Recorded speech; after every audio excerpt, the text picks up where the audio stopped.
perhaps you've heard, but there's a matchup game this week. Look through those doors and back to my right. There's a stadium in the distance. Or you can just look up on that screen. It's Beat Penn State week for Ohio State. Saturday, noon, the biggest game in the country. We are going to break it down on Snap Judgments. They're brought to you by Byers Auto. That's Bill Landis. Doug Lesmerises popping in. You know it's a big game when we went with the three-man crew on a Wednesday night, a Woody Wednesday, and we're going to start right away with Doug. If you're here, you have to speak. Oh, what did you learn? Well, I know we all had our eyes out for the guys walking, right? So, there's a lot of fun stuff to talk about. Like a week like this, it's like, I don't care about like feature stories. Like, hey, like, how does it make you feel inside? You grew up, it's like, I don't care. Let's talk about football. So the football that matters is like, are there Ohio State guys that are going to play or not? Right. And it feels like the two main guys in that discussion are Emeka Egbuka and Denzel Burke. And it feels like maybe we got a split decision based on our eyeballs tonight. I would say I don't know that it's split. Emeka Egbuka was in uniform walking off the field, but he was walking quite gingerly. Marvin Harrison talked about the injury directly, said it was an ankle and a similar one that he was working through, has been playing through. I don't know. He looked more gimpy, walking more gingerly than Marvin Harrison did with that injury. So we will see. I would say I would be uncertain of his availability at this point. And Bill, I didn't see Denzel Burke walk off the practice field at all. Doesn't mean that he wasn't, but from post-practice perspective, did not see Denzel Burke. Yeah, I mean, we have three people out here watching stuff, and none of us saw him. The group of cornerbacks, there were some people here watching practice, and after practice, players kind of go through the line and thank all for coming to watch, and all the cornerbacks went through together, and Denzel was not part of that group. I actually did not. Davis and Igmanosin talked, and I was not there, so I don't know if he actually said anything about Denzel. I don't know if either of you guys were there. I was there for Davison for a little bit. He didn't say anything about like Denzel specifically, but he said he's comfortable on either side of the field, which is maybe something he'll have to be comfortable with if he has to move around. Yeah, and then I didn't expect Ryan Day to directly answer a question about Denzel because he was asked about it on Tuesday. And then once we didn't see him, it was like my perspective immediately shift to, all right, well, what does that mean for Jermaine Matthews in this game? How much are they comfortable putting on his plate? Because there's a very good chance that he is going to have to play a role in this game, especially, there are more moving pieces here, Doug. Like you've seen Jordan Hancock have a lot of success when they use him in the nickel. Do they still want to include that as part of the plan? Does that mean Sonny Styles has to play exclusively in the nickel throughout this whole game? Will they rotate in? Jordan goes to nickel, and then Jermaine Matthews plays in a field or boundary corner, depending on what they do with Davis and Igmanosin. We saw them experiment with that stuff on Saturday. Like, It may not be. We talked about this also earlier in the week that like Emeka's status may be more important than Denzel's, but if you're trying to take away everything and cover all bases, having one of your best defensive players is pretty important. Jordan Hancock also talked. He did say he's ready to play inside or outside, and he feels like he needs to be prepared to do that. So, is that a clue? I don't know. But in a world where it feels like, Penn State's going to be in 12 personnel with two tight ends on the field a lot, they're going to run the ball a lot. They run the ball 54% of the time.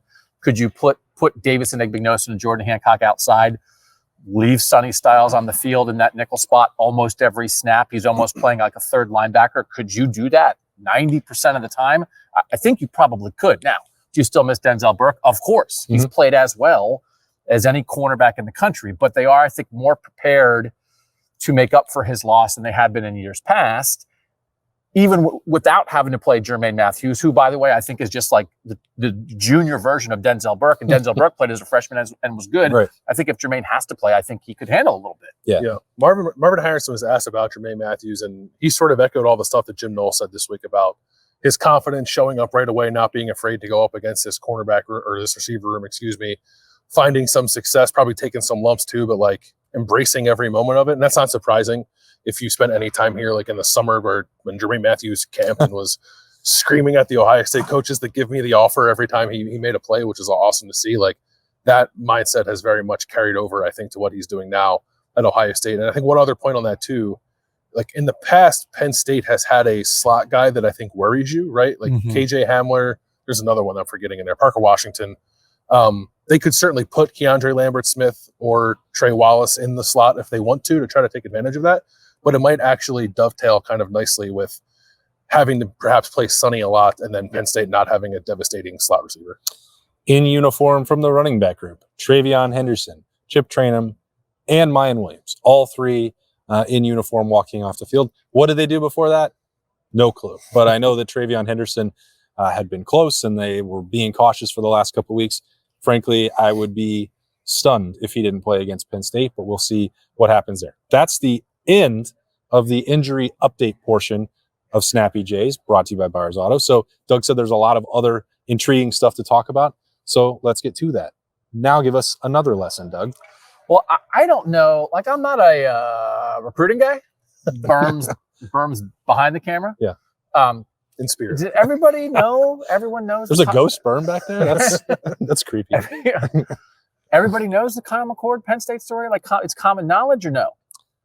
I don't know the Kyle McCord Penn State story. I had not actually heard it. Okay. So, like, it's always one of those things of, like, you're around the team for a long time, and it's like, is this what So Kyle McCord was at the 2018 Ohio State-Penn State game as a Penn State recruit, and then watched Dwayne Haskins lead that comeback, and he had a Penn State offer at the time and did not have an Ohio State offer, but watched that and thought, if Ohio State ever offered, I think I'd be pretty interested, because he had in his mind, and he said it, the Braxton Miller, JT Barrett version of offense, and that was his in-person introduction to it. Yep. So not only did Dwayne Haskins lead a comeback that got Ohio State a win on the field in 2018, Dwayne Haskins got Kyle McCord interested in Ohio State, and the offer came a couple months later, and so the Buckeyes won twice that night. Wow.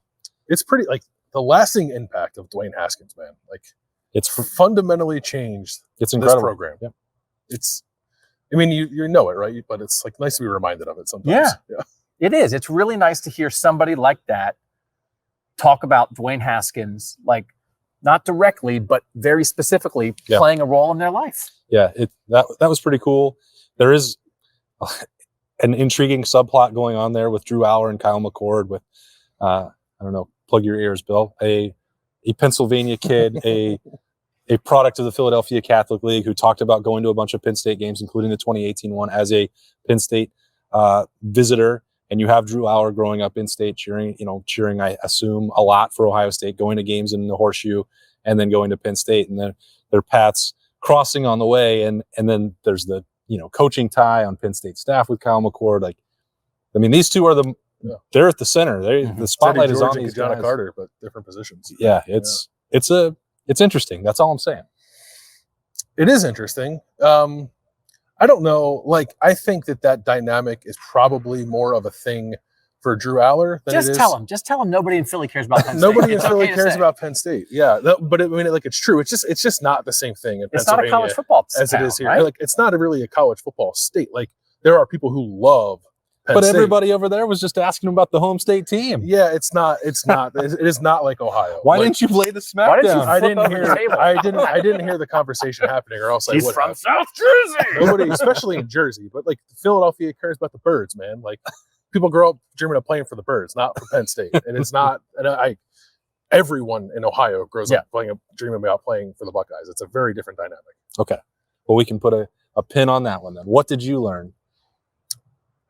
The offensive line, I think, I don't want to say they got stuff figured out last week, but I do think that there is something to just gaining a little bit of confidence. And I think Donovan Jackson expressed that they have it after the way they ran the ball against Purdue. And, like, he even said, like, Purdue runs a 5-man or a 3-down front, like a 5-man surface.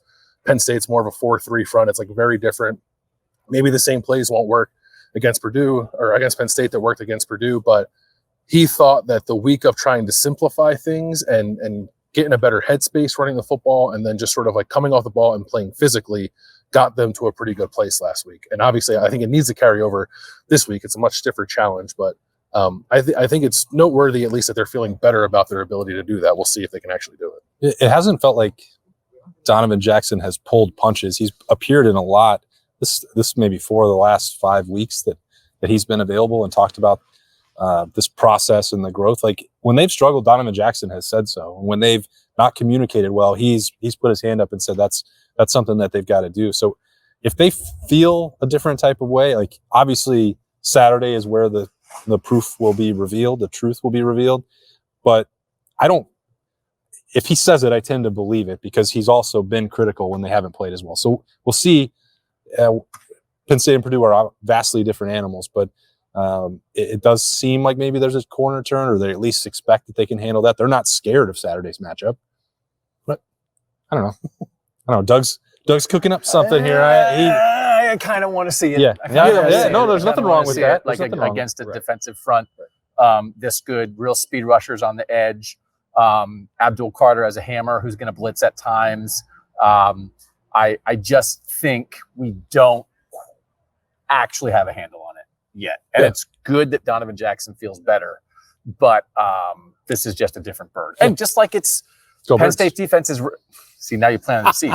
We're all talking birds. Just That's like right. it's different, like Penn State's defense has played great. They haven't played anything close to this passing offense. Sure. Kyle McCord, Marvin Harrison Jr. So like there's a lot here of, teams can feel, I think Penn State likes it secondary, but I don't know. Like, have you seen Marv this year? No, you haven't. Well, speaking of Marv, he changed up the routine a little bit this week, and we talked about that. We saw him throwing tennis balls and not working on the Monarch on Tuesday before practice. As I said, well, I assume that you are confident that you're going to bounce back. And he was like, yeah, I am. And I also said, well, there's only so much time in a day. There's probably not more work you can do. And he's like, no, there's not. But he did change up the routine. And his answer, I will include it at length we'll probably talk about it again on the Pick Show later this week. And I'm going to write about it at ohiostate.rivals.com. The way that he talked about the experience of going through a multiple drop game, it was like, for people that think that he's developing diva tendencies or anything else, like, listen to this answer and the way that he handled it, the way he explained it, the length that he was willing to talk about it. I was really impressed by it. You don't usually hear somebody cop to mistakes the way that they did and then how they're going to fix it. He said it hurt his heart. Really? Yeah. Oh, I was going to ask if it hurt his ankle. I didn't know if was his ankle bothering him at all that affected that. But he said he said the ankle's feeling better for another injury update. But yeah, he he talked about it like something terrible had happened to him. But was sincere when he said it. Like, it didn't sound fake. He was pretty bummed. I think they dropped 3 passes last week. it's a hard subject to broach as well, because hey, you are a 21-year-old kid and you made some mistakes. Like, don't you feel horrible? I didn't bring it up like that. I was like, that wasn't how you asked it. don't you feel horrible about yourself? But that was how he answered. I was just like, hey man, it's weird to see you do that. And he was like, yeah, it is. And I'm in pain. I'm dying. I was like, all right, well, is nobody else going to ask about this? Because it is weird to see Marvin Harrison drop 3 balls. He had 2 drops in the first 5 games. He had 3 last week alone. And he had 3 all of last year.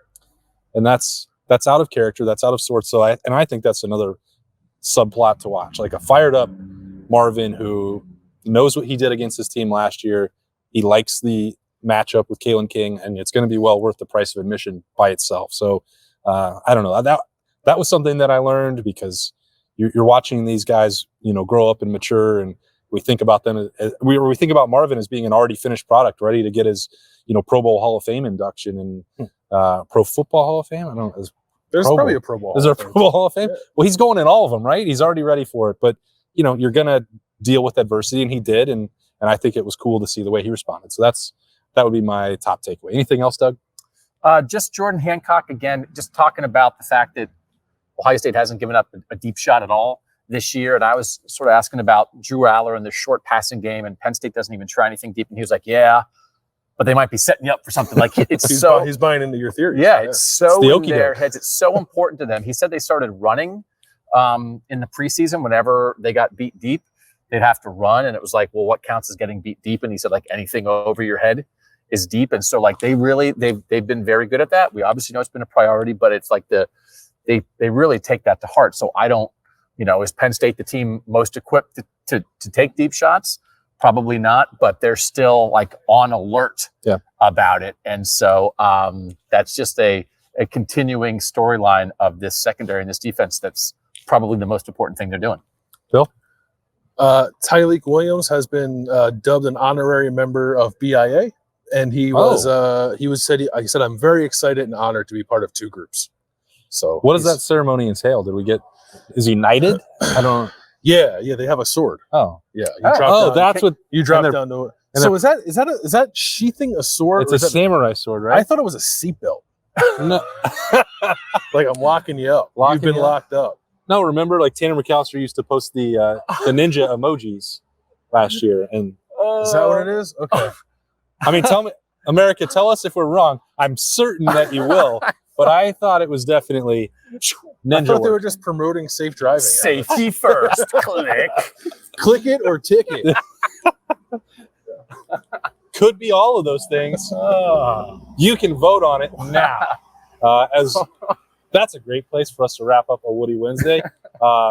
Covered a lot of ground, and we still will. There's a lot more content coming throughout the week as we get ready for Saturday at noon, Ohio State and Penn State. We cannot wait. We're really excited to cover that. Even bringing these two along into the stadium, if you can believe that. So we're going to be all hands on deck for this one. That's how you know that it is a huge game. And we will have some snap judgments in the postgame live after it. But these are Wednesday snap judgments. They're brought to you by Byers Auto. Looking for a new or used car, choose Byers Auto. There's no other place to go. That's Bill Landis and Doug Lesmerises. I'm Austin Ward. We'll talk to you later.